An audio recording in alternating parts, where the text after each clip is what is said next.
power bank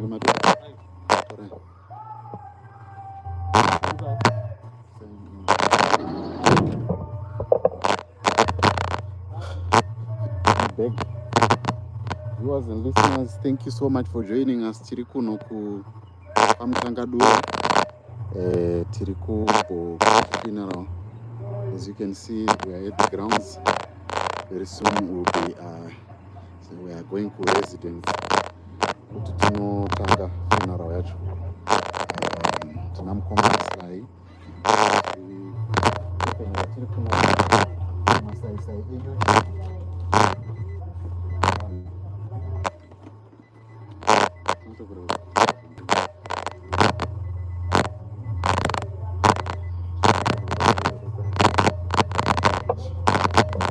Tinoda kukutendai nesapoti yamunotipa celebrate upenyu vaMutangadura vanoratidza kuti vanga vari munhu anodiwa nevanhu, noti unodiwa nevanhu asi vanga vari munhu wevanhu. Makaona procession yatakakuratidzai nezuro, vanhu vachichema vachiratidza kurwadzikana, vachiti ronda rasiiwa apa rinonetsa kuvhara. Saka tinoda kuti celebrate upenyu hwamurume watinoti Gamba munzvimbo muno paMutangadura. Sezvamuri kuona kusaidi uku inzvimbo yese vanhu vauya, mota dzese vanhu vauya. Kwandikuona kune vanhu patati muroad tachisangana zvakare nevanhu vari kuuya kuzochema Gamba. Vanhu vese vanogara pano, pane chembere dzaichengetwa navaMutangadura zvakare. Zvinova zvinhu zvinokosha izvozvo kuti tizvicelebrate. Saka that's the only thing that we can do to celebrate his life. Saka regai tiende kumba uko kwatiri ndoku tiri pano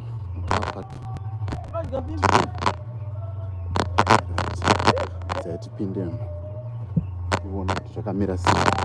Tinamukoma Slai.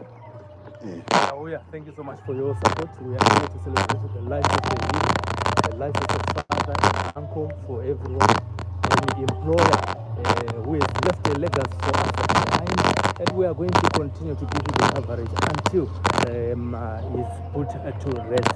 Live on Slai Media TV and on JCTV. Thank you so much for watching. Remember to subscribe and share this broadcast with someone else. Thank you.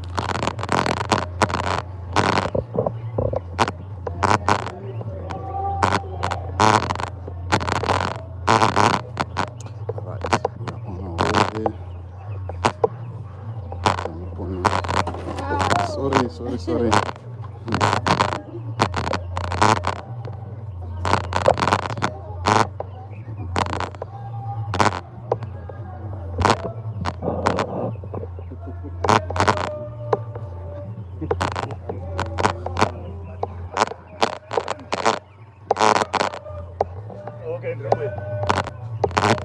One of the things zvakanatidza panapa ndezvekuti vazhinji kutaura kuti murume uyu airegera zvisingaiti.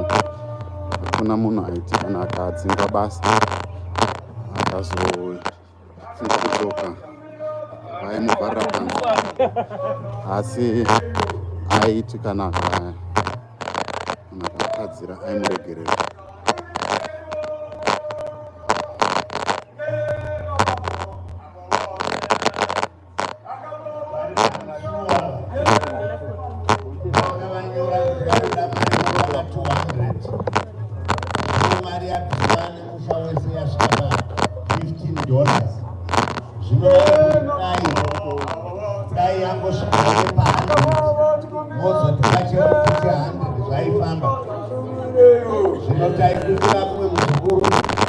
Mumwe muzukuru anenge akatirokeke anenge aromwe yakati simbei auye apavidzire pa85 kuti pane pa100 tinozovapa chikuti che100.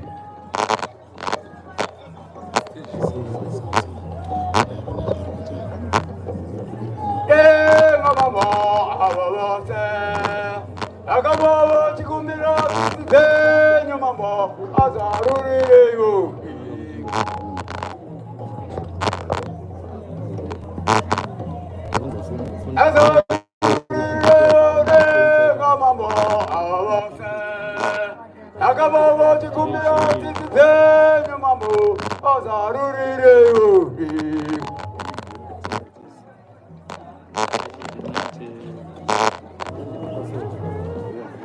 Dega mama awase.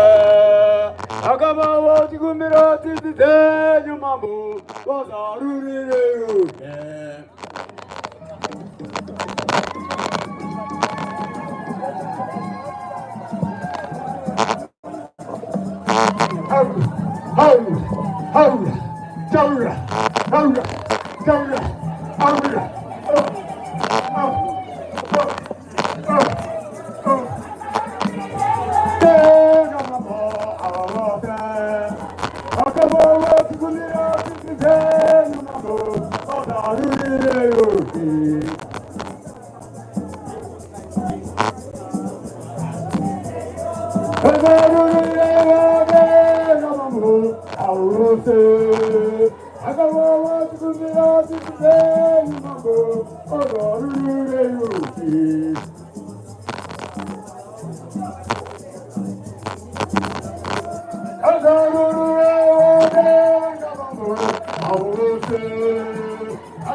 Tinotenda.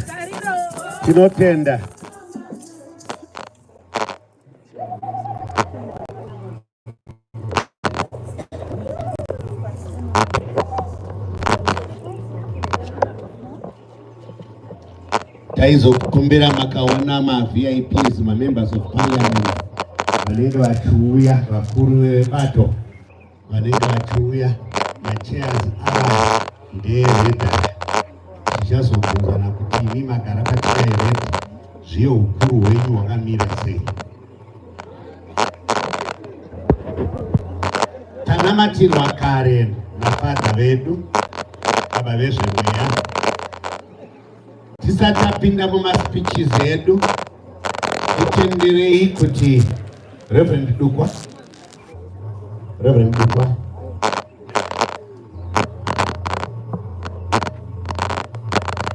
titange tazviintrodusa kuti ndisu anani. Mumwe murume akanzi saka vanhu 10 vanouya kuzopinda basa, vakamira pagedhi. Mabwana anenge akangwara bhanzi sarudzei, ndobva atanga kuverenga 1, 2, 3. Anenge anongedzerwa achipinda mugedhi, anenge anongedzerwa achipinda mugedhi, anongedzerwa achipinda mugedhi. Vakabva vapana 10 kabhanzi varaigedhi. Akabhanzi koinini hanzi aiwaka. Wainge wati 1 pauri ozoti 2 kune mumwe uchidaidzira wamukati megedhi. Hino hazvibetsere kuti kuzivise kuti ava ndaanhingi isu tisati takutaurirai kuti ndisu anani. Vari kuruboshwe rwangu muzukuru wepano vandanzwa kuti vane simba guru mumusha muno semuzukuru mukuru, asi ngavazive haasi weugama. Reverend Dukwa muzukuru wepano vanotungamirira pamaprograms mazhinji euno musha. Vakataura nezuro vachiti kana pana anybody ane mubvunzo wezvaanoda kubvunza ngauye avapo, vanomupa